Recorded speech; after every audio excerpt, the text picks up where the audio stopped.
नमस्कार दोस्तों।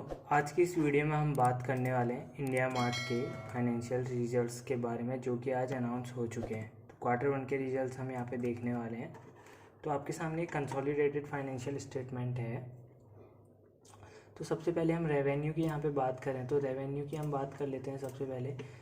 तो यहाँ पे 225 करोड़ के इनके रेवेन्यू आए हैं जून क्वार्टर में। पहले थे 230 करोड़ के आसपास। तो रेवेन्यू यहाँ पे थोड़ा बहुत गिरा है इनका, और पिछले ईयर जून क्वार्टर में थे 211 करोड़ के। तो ईयर ऑन ईयर हल्की सी ग्रोथ हमको यहाँ पे दिख रही है, और क्वार्टर एंड क्वार्टर हमको यहाँ पे डी ग्रोथ दिख रही है। यहाँ पे रेवेन्यू इनके गिरे हैं, टोटल इनकम इनकी गिरी है।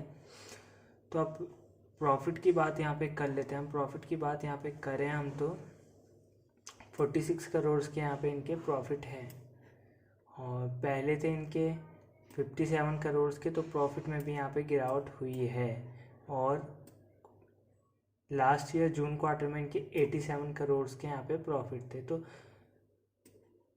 क्वार्टर एंड क्वार्टर और ईयर ऑन ईयर हमको काफ़ी बड़ी ग्रोथ यहाँ पे डी ग्रोथ दिख रही है।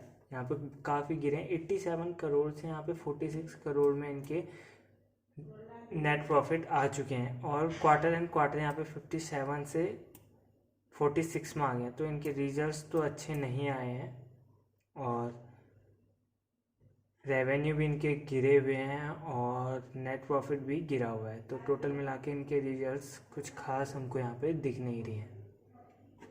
तो ऐसी इंफॉर्मेटिव वीडियो देखने के लिए हमारे चैनल को लाइक, शेयर एंड सब्सक्राइब जरूर करें। मिलते हैं अगली ऐसी इंफॉर्मेटिव वीडियो के साथ। Thanks for watching.